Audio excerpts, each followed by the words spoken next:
Indian contract act में सबसे important जो एक टॉपिक्स हैं वो है उसकी फॉर्मेशन के, और उसमें दो अहम टॉपिक्स आते हैं, प्रपोजल क्या है, एक्सेप्टेंस क्या है।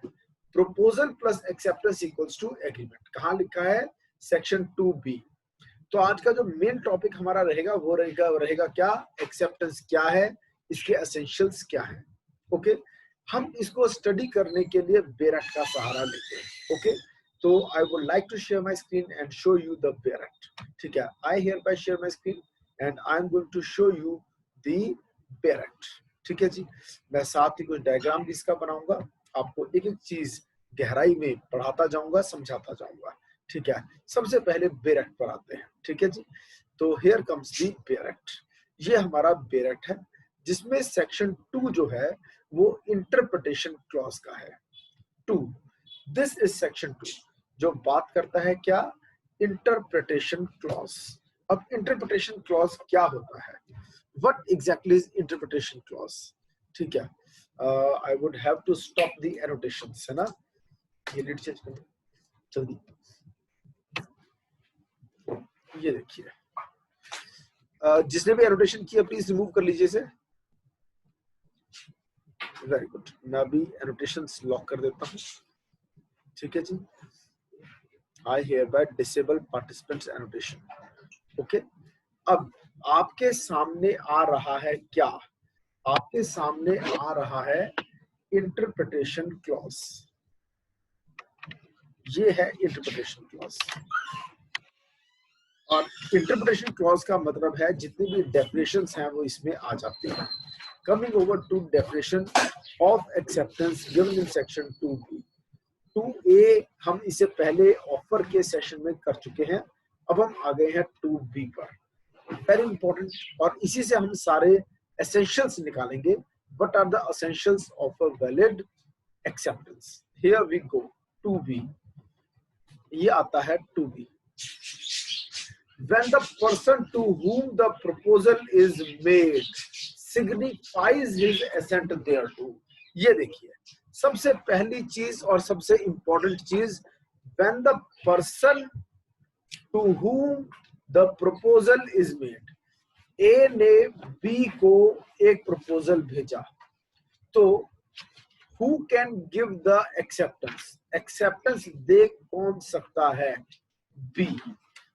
क्या बी के दोस्त सी, डी, ई, क्या इसके दोस्त भी ए को एक्सेप्टेंस भेज सकते हैं, आंसर इज नो। ठीक है, बी अपने किसी एजेंट के द्वारा, हाँ, बी अपने किसी एजेंट के द्वारा ए को एक्सेप्टेंस भेज सकता है, लेकिन बी की कॉन्सोनेंस के बिना, ठीक है, कोई और बी के बिहाफ पर ए को एक्सेप्टेंस नहीं दे सकता। तो फर्स्ट इंग्रेडिएंट हमारे सामने आ गया, acceptance is only by the person to whom the proposal is made. ठीक है, फिर आता है सेकंड एसेंशियल, और वो है सिग्निफाइज। अब सिग्निफाइज वर्ड का क्या मतलब है, एक इंसान ने दिल में सोच लिया कि मेरा जवाब है हाँ, ए ने बी को प्रपोजल भेजा और बी ने मन ही मन में सोच लिया यस, और उसने अपनी वाइफ को रात को सोते हुए बता दिया कि कल सुबह सुबह मैं ए को बोल दूंगा यस। क्लियर, और सुबह वो जब ए को यस बोलने उसे घर जा रहा था तो रास्ते में उसको एक्स मिला, तो उसने अपना आइडिया ड्रॉप कर दिया और उसने कहा मैं अब ए को यस नहीं बोलूंगा। मगर वाइफ ने अपनी सहेलियों को बता दिया कि मेरा हस्बैंड बी ए को यस बोलने जा रहा है, और इसने वाइफ की किसी और की वाइफ, किसी और की वाइफ, एक लेडी दूसरी लेडी, करते करते grapevine informal communication, grapevine communication के द्वारा बात इधर उधर जाती जाती जाती ए तक पहुंच गई कि मुझ तक जवाब आने वाला है यस, और ये यस का जवाब कौन देने वाला है, बी। मगर बी तो ए के पास गया ही नहीं, बी को रास्ते में एक्स मिल गया और उसने यस बोलने का आइडिया ड्रॉप कर दिया। ठीक है, अब बताओ क्या communication from B to A के बिना भी क्या कॉन्ट्रैक्ट एग्जिस्टेंस में आएगा, आंसर इज यस और no? Answer is no. Grapevine communication, बातों बातों से एक से दूसरे तक गई, दूसरे तीसरे तीसरे चौथे तक गई, इस तरह से अगर कम्युनिकेट हो भी acceptance, it is not acceptance. दिल दिल में अगर आपने यस कर लिया तो भी एक्सेप्टेंस। में सिग्निफाई करना जरूरी है। सिग्निफाई का मतलब क्या होता है? External manifest. देखिए जो वर्ड यूज हो रहा है वो क्या है? सिग्निफाई। अब सिग्निफाई वर्ड क्यों यूज किया? Because the manifestation has to be external। दिखना चाहिए, पता लगना चाहिए कि जवाब आया है यस। मन ही मन में सोच लेना, हाँ करना नहीं होता। देन his assent thereto, इसका क्या मतलब है? वो ये तीसरी बात आ गई। ये दूसरी बात थी कि आप उसी प्रपोजल, उसी ऑफर को हाँ बोल सकते हैं जो आपको कम्युनिकेट हुई है। जो आपको कम्युनिकेट ही नहीं हुई है उसको आप हाँ भी नहीं बोल सकते। या फिर जो ऑफर आपको कोई ग्रेप वाइन कम्युनिकेशन के द्वारा आई है, सुनी सुनाई बातों से आप तक पहुंची है, ऐसी प्रपोजल, ऐसे ऑफर को आप हाँ नहीं बोल सकते। जिसको ऑफर मिली है वही हाँ बोल सकता है, और ऑफर मिलने के बाद ही हाँ बोल सकता है। फिर the proposal is set to be accepted. ठीक है, a proposal when accepted becomes a promise. अब इन बातों को हम और गहराई में डिस्कस करने जा रहे हैं। एक्सेप्टेंस क्या है और एक्सेप्टेंस के एसेंशियल्स क्या है। Let's start the topic acceptance and it's essentials. चलो आगे चलते हैं। क्या है एक्सेप्टेंस, क्या है इसके एसेंशियल्स, क्लियर? और इसकी ये बेरेक्ट को जो ब्रेकअप किया हुआ है वो दिखाई दे रहा है। When the person to whom proposal is made, ठीक है, इस लाइन से पता क्या चलता है कि who can give acceptance। General offer में कोई भी एक्सेप्टेंस दे सकता है, मगर स्पेसिफिक ऑफर में से वही पार्टी एक्सेप्टेंस दे सकती है जिसको कि ऑफर दी गई थी। और फिर आता है सिग्निफाइज, यानी मेथड ऑफ एक्सेप्टेंस, यानी external manifestation has to be there. अब ये जो एक्सेप्टेंस है इसमें जरूरी नहीं है कि वर्ड्स यूज हुए, ठीक है, mere symbol would amount to acceptance। ठीक है, और ये जो बातें होगी वर्ड्स, ओरल और स्पोकन, ठीक है, ओरल और रिटन, तो ये तो हो गया express acceptance. But it can be implied also. Acceptance implied भी हो सकती है। कैसे इम्प्लाइड हो सकती है? ए जो कि कुछ बेच रहा है, से कोल्ड ड्रिंक की बोतल बेच रहा है, और वो कह रहा है कोल्ड ड्रिंक भाई साहब मैं ये अपना कोल्ड ड्रिंक आपको 40 रुपीज में देने को तैयार हूं, आपको अच्छा लगेगा, आप ले लीजिए। बी ने आगे से कोई जवाब नहीं दिया, बस खुद क्रेट में से कोल्ड ड्रिंक उठाया और पीना स्टार्ट कर दिया। उसने यस भी नहीं बोला, उसने नो भी नहीं बोला, मगर सीधा एक्ट कर दिया। तो उसका जो एक्ट है वो इम्प्लाइड एक्सेप्टेंस बन गया। इम्प्लाइड वर्ड का मतलब है acceptance, acceptance by conduct, by conduct accept किया उसने। ठीक है, ये यहाँ भी यही है, acceptance may be by conduct, that is implied. और communication of acceptance to offerer himself, जिसने ए ने ऑफर दी बी को, तो बी को भी जो यस बोलना है वो ए को ही बोलना है। अगर इसने अपनी वाइफ को सी को अपनी एक्सेप्टेंस बोल भी दी, इसकी कोई वैल्यू नहीं है, लॉफुलनेस होगा। क्लियर? ओके, ए ने प्रपोजल दिया था तो ए को ही यस बोलना है, ना कि अपने दोस्तों को, भाइयों को, बहनों को। क्लियर? और आगे चलते हैं हम। ठीक है, now coming over to the topic communication by acceptor himself. When A gave a proposal to B, then it should be B only who can accept it and not any of his friends. Okay, so communication by acceptor himself, it's the acceptor who will communicate that he has accepted. Then reasonable or prescribed mode of communication, जिस mode में आपको communicate करने को कहा गया है आपको उसी मोड में यस भेजना होगा, अपना रिप्लाई देना होगा। अगर आपको कहा गया है कि आपको ये जो यस बोलना है ये ईमेल के द्वारा जवाब देना है, ठीक है, या फिर आपको टेलीग्राम के थ्रू जवाब देना है, ठीक है, या स्पीड पोस्ट के द्वारा ही आपको रिप्लाई करना है, तो आपको उसी मोड से रिप्लाई करना होगा। और reply by any other mode can result in no acceptance. मैंने बोला कैन रिजल्ट, विल रिजल्ट नहीं बोला। इसमें 7 क्लॉज 2, इसमें एक मैंने डायग्राम आपको करवाना है, डायग्राम करवाना है सेक्शन 7 क्लॉज 2, उसे और समझ में आ जाएगा कि when a mode other than the prescribed mode is used, even then there can be a valid acceptance subject to some rules। क्या रूल्स है? 7+2 कहता है। और आगे चलते हैं। फिर जो कम्युनिकेशन ऑफ एक्सेप्टेंस है वो भी कंप्लीट होना चाहिए, पर कब कम्युनिकेशन ऑफ एक्सेप्टेंस को कंप्लीट समझा जाएगा? ठीक है, communication of acceptance reasonable time में होना चाहिए। क्लियर? ये बहुत इंपॉर्टेंट क्वेश्चन है, ठीक है। मैंने आपको एक लोहगढ़ विजयगढ़ की कहानी सुनाई थी, वो यहाँ इसको जवाब दूंगा जब मैं आपको ये पॉइंट समझाऊंगा।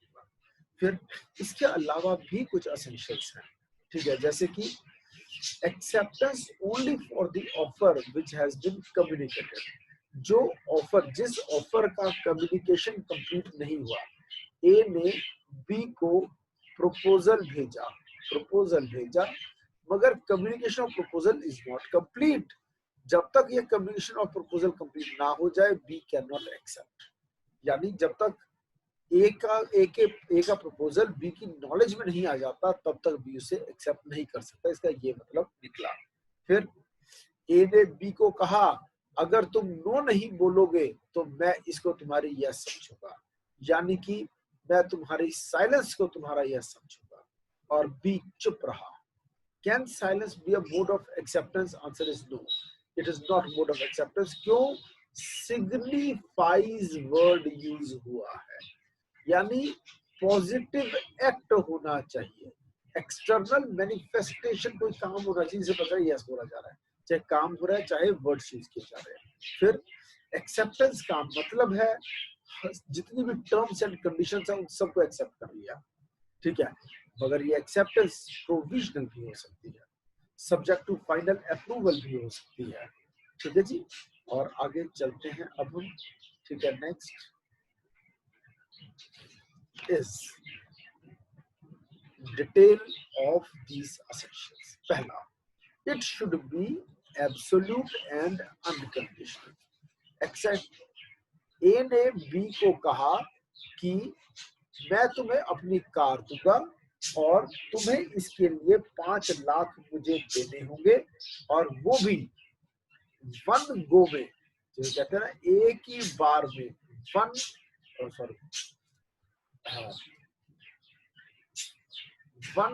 गो में देने होंगे, यानी वन टाइम पेमेंट, ओटीपी, और वो भी जो देना होगा वो डिमांड ड्राफ्ट के द्वारा देना होगा, ठीक है जी। ओके, और जिस दिन डिलीवरी होगी उसी दिन आप मुझे डिलीवरी और DD demand draft, delivery of car and demand draft की डिलीवरी दोनों साथ में होगी, एक हाथ दे एक हाथ दे। बी कहता है कि पहली बार मैं 5 लाख नहीं दूंगा, 4.5 लाख दूंगा, और एक बार में नहीं दूंगा, 2 टुकड़ों में दूंगा, 2 इंस्टॉलमेंट्स में दूंगा, आधे पैसे डिलीवरी टाइम, आधे उसके 1 महीने के बाद। क्या बी ने एक्सेप्ट कर लिया एक ही ऑफर को? Answer is no. क्यों? इसने सभी टर्म्स को हाँ नहीं बोला, ठीक है जी, उसने चेंज कर दिया टर्म्स एंड कंडीशंस को, अमेंडमेंट कर दिया, ऑल्टरेशन कर दिया, इसलिए ये एक्सेप्टेंस है ही नहीं। It is no acceptance. Acceptance has to be unconditional और absolute yes होना चाहिए। Either you accept all the conditions or you reject, ठीक है। there cannot be partial acceptance. So such an acceptance with amendment is no acceptance. और आगे चलते हैं.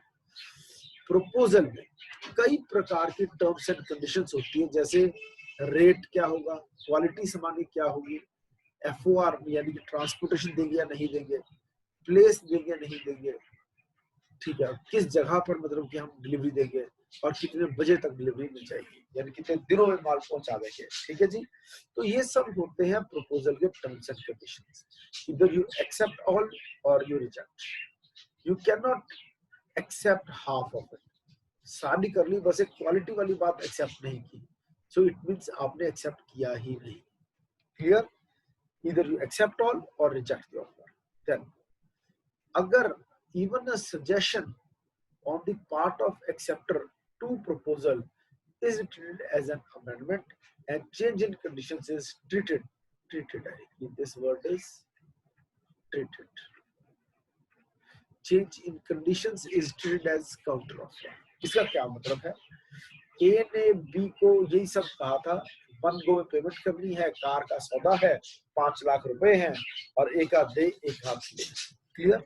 तो ये सब बात ए ने बोली है बी को. क्लियर.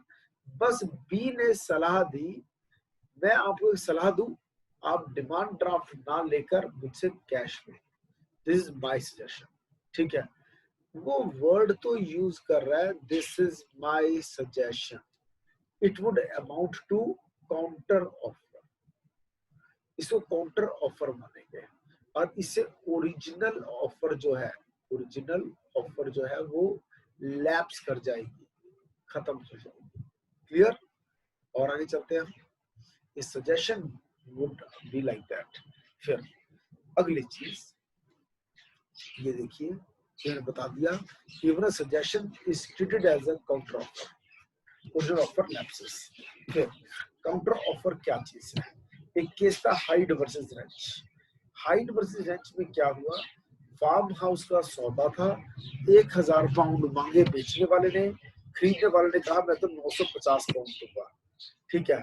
बेचने वाले को बुरा लगा, तो बाद में उसने कहा ओके ओके ठीक है, मैं आपको 1000 पाउंड जो हमें मांगे थे देने को तैयार हूं.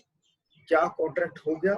आंसर इज जैसे ही उसने 950 पाउंड का सजेशन दिया, उसके साथ ही जो ओरिजिनल ऑफर थी वो एंड हो गई, यानी वो लैप्स हो गई. और आगे चलते हैं. कोर्ट ये कहती है कि जब प्लेंटिफ ने 950 पाउंड देने के बारे में बात की, ठीक है, जो कि रिजेक्ट कर दिए गए, ठीक है, ही देयर, तो जब इसे 950 की बात की तो ओरिजिनल ऑफर रिजेक्ट हो गई. ठीक है जी. And was not afterwards complete to revive, और बाद में रिवाइव नहीं हो सकती. क्लियर. चाहे वो बोल भी दे हाँ मैं 1000 मिनट तैयार तो रिवाइव नहीं. अब ये केस था हाजी मोहम्मद हाजी जीवा वली ईस्ट पिलर, जिसने पहली बार ये बात कही थी चीफ जस्टिस सर जेंकिंस ने कि काउंटर ऑफर की वजह से ओरिजिनल ऑफर जो है वो खत्म हो जाती है and it can not be revived by subsequent acceptance. Okay. उसके आगे चलता है inquiry into terms of proposal. जो प्रपोजल है उसमें कोई बात ऐसी है जो कि क्लियर नहीं है, क्योंकि प्रपोजल में कई टर्म्स एंड कंडीशन साथ में हो सकती है. ए ने प्रपोजल दिया बी को थर्ड पॉइंट समझ में नहीं आया. ठीक है. वो इंक्वायरी करता है, आप मुझे अपनी थर्ड पॉइंट दोबारा समझाओ. तो ये भी क्या काउंटर ऑफर है? Answer is no. To seek an explanation of the terms is something different from introducing new terms. Therefore, it cannot be treated as a counter offer. ठीक है जी. Then, अब offer acceptance. Offer को दिया गया acceptance plus query. कि B ने कहा मैं आपकी ऑफर को हाँ तो बोल रहा हूँ, मगर साथ साथ एक मेरा क्वेश्चन है, क्या मुझे 2 इंस्टॉलमेंट्स में भी पे करने की परमिशन है या नहीं? यस या नो आप बता दो. ये एक वैलिड एक्सेप्टेंस है, क्योंकि ये क्या है? Acceptance plus query. सिर्फ एक क्वेरी ऐड हो रही है एक्सेप्टेंस में. तो can I pay within 2 months? This acceptance with query can not be termed as counter. Sir ये वैलिड है, क्योंकि उसने बोला नहीं कि अगर मैं 2 इंस्टॉलमेंट दे सकता हूँ आपके पैसे तभी मेरी हाँ है। अगर वो ये बोल दे, it is not an acceptance, it is a counter proposal, counter offer. फिर एक चीज होती है प्रोविजनल एक्सेप्टेंस। जैसे शराब के ठेकों की जब बिड्स लगती है, यानी कि ऑक्शन होती है, ठीक है जी, वहां पर जो बिडर होता है, जो वो बोली लगाता है, और ऑक्शनियर जो होता है वो बोली लगवाता है। जैसे किसी ने बोली लगाई कि 1,12,00,000 रुपए का 1,000 का ठेका, 1,00,00,000 तो कितने करोड़, ठीक है जी, तो 1,12,00,000 लिखे है मैंने, ठीक है जी। तो आगे से ऑक्शन कहता है 1,12,00,000 एक, 1,12,00,000 दो, 1,12,00,000 तीन, ऑक्शन पूरी हो गई। तब ऐसा नहीं है कि यहाँ पर एग्रीमेंट जो है वो एग्जिस्टेंस में आ गया। ओके, क्यों? जो इनविटेशन होता है, कि जो ऑक्शन नोटिस होता है, उसी में लिख दिया जाता है कि फाइनल जो ये इन्होंने बोली लगाई, इसने लगाई थी 90,000 की, इसने लगाया 95,000, इसने सीधा लगाया 1,12,00,000, ठीक है जी। तो ये बिट्स है, ये बिट्स है। पहले ही कह दिया गया था, अगर किसी बिड को ऑक्शनियर हाँ बोल देता है, यस बोल देता है, वो फाइनल यस नहीं होगा। जब कमिश्नर साइन कर देगा और अप्रूव हो जाएगा, तभी उसे फाइनल समझा जाएगा। और ये जानते बूझते हुए बिडर्स आए और बोलियां लगाई, तो ये वैलिड कंडीशन है। जब तक कमिश्नर साइन नहीं कर देता है उस ऑप्शन पर, तब तक वो वैलिड एग्रीमेंट नहीं बनता। क्लियर? यानी final approval of commission is required. शराबी ठेकों में ऐसा होता है। नारायण सिंह का एक केस भी है, when acceptance is subject to final approval, क्योंकि रेवेन्यू बहुत आता है शराबी ठेकों से भारत की सरकार को, ठीक है। कंडीशन ऑफ ऑक्शन सेल क्या थी? That acceptance of bid shall be subject to the confirmation of the chief commissioner. तो शराब का ठेका बिका, उन्होंने कहा प्रोवाइडेड कंफर्म कर देगा इसको चीफ कमिश्नर, तभी आपको ठेका मिलेगा। अब जिस इंसान ने अच्छी बिड दी थी और जो एक्सेप्ट भी कर दी ऑक्शनियर ने, ठीक है, वो चाहे तो ऑक्शनियर के 1, 2, 3 करने के बाद चीफ कमिश्नर के साइन करने से पहले बीच में क्या कर सकता है? विदड्रॉ कर सकता है अपनी बिड। तो इसको कुछ कोर्ट्स ने सही समझा, कुछ ने नहीं। Acceptance is complete only when it is communicated before the bidder can withdraw, ठीक है। क्योंकि जब एक बार एक्सेप्टेंस कंप्लीट हो गई तो बिडर विथड्रॉ नहीं कर सकता, ठीक है। और एक्सेप्टेंस कंप्लीट नहीं हुई है अगर बिडर को खुद को ये बात कहीं और से बात हो जाती है, ठीक है। तो अगर ये कंडीशन है ऑक्शन सेल में, अगर ये कंडीशन है ऑक्शन सेल में कि बिड जो है, जो कि प्रोविजनली एक्सेप्ट हुई है, ठीक है, that provisionally given acceptance cannot be withdrawn, ठीक है, उसको वापस नहीं दिया जा सकता। तो इस प्रकार की प्रोहिबिशन जो है, ठीक है, विथड्रॉल के खिलाफ जो ये प्रोहिबिशन है कि आप विथड्रॉ नहीं कर सकते, ये वाली बात, ये लॉ की नजरों में ठीक नहीं है। क्लियर? मगर डिसेंटिंग ओपिनियन दिया मैड्रास हाईकोर्ट ने, 2 केसेस में इसके उलट फैसला दिया।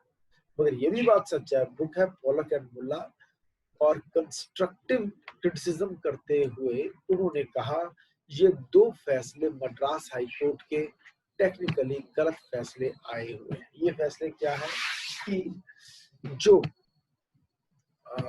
मद्रास हाईकोर्ट ने 2 केसेस में ये कहा, held that confirmation need not be notified, the communication of acceptance twice, that is once when the condition acceptance is made and again when condition is fulfilled, it is unnecessary। तो पहली बार जब auctioneer ने ही एक बार 1, 2, 3 कर दिया तो यहीं पर कॉन्ट्रैक्ट एग्जिस्टेंस में आ गया। मगर ये कॉन्सेप्ट गलत है।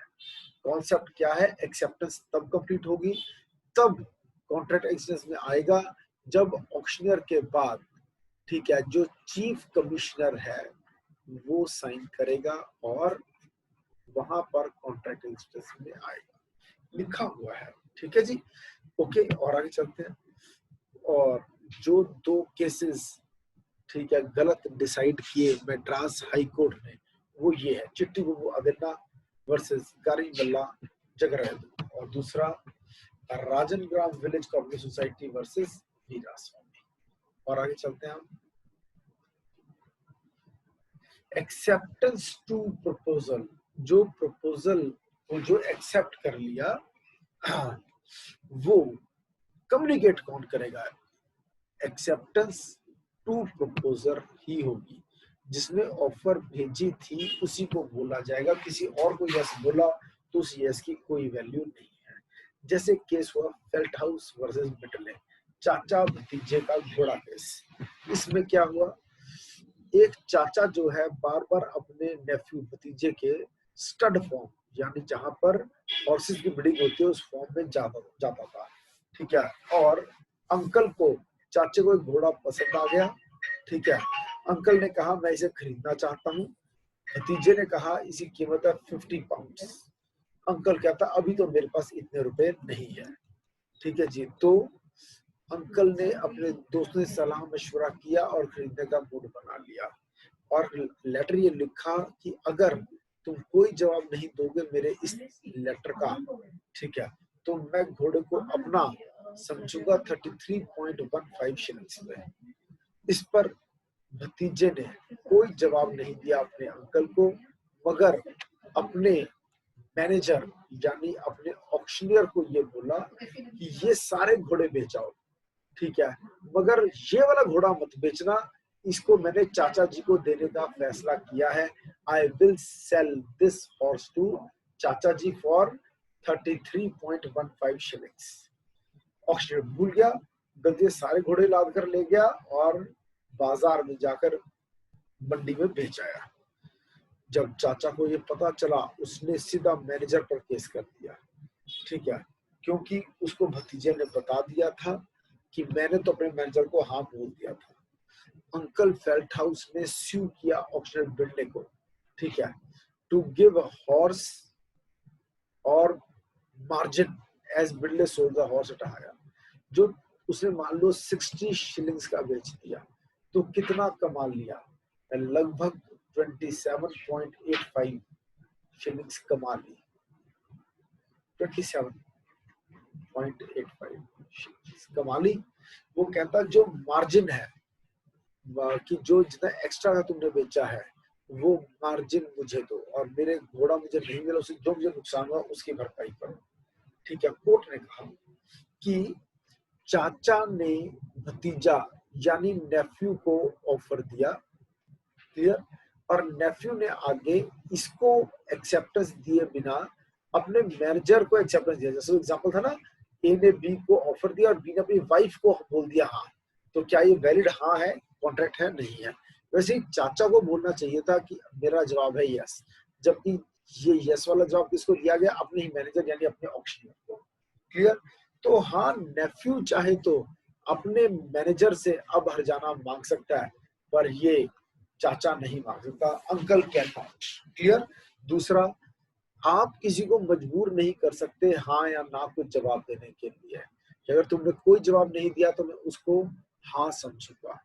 फिर इसमें 3 इश्यूज आ जाते हैं। पहला issue, can silence as a conduct, can silence as a conduct or behavior on the part of nephew amount to acceptance? Answer is no. External manifestation नहीं है। दूसरा, can acceptance be treated as complete if committed to a third party? Answer is no. Can offerer impose upon the offerer due to speak? Answer is no.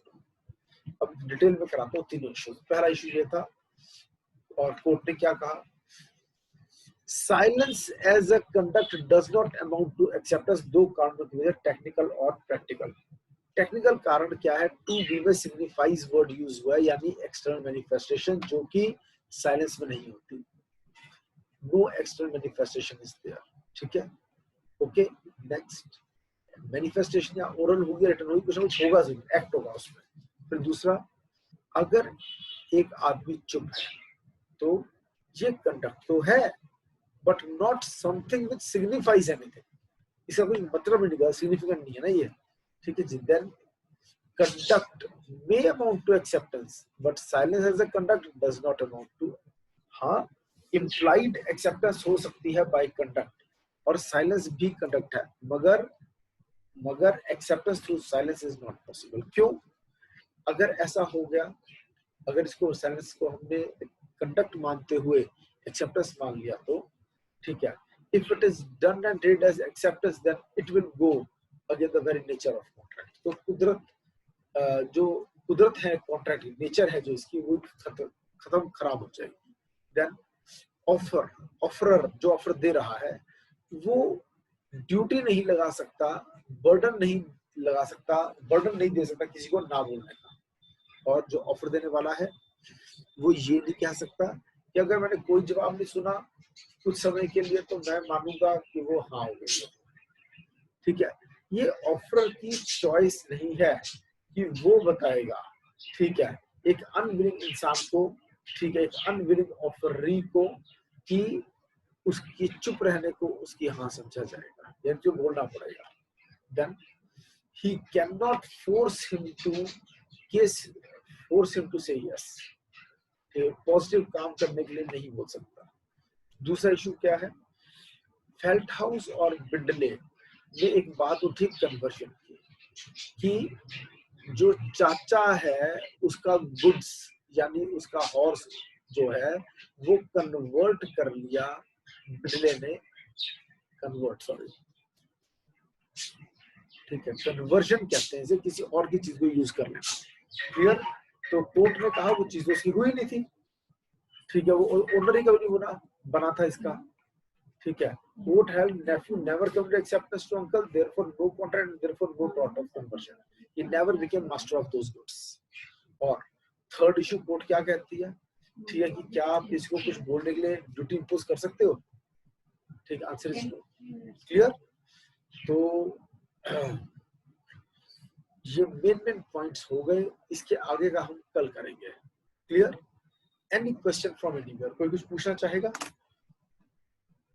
Come on students, कुछ discussion करना हो आज के topic पर तो आप कर सकते हैं। Any question from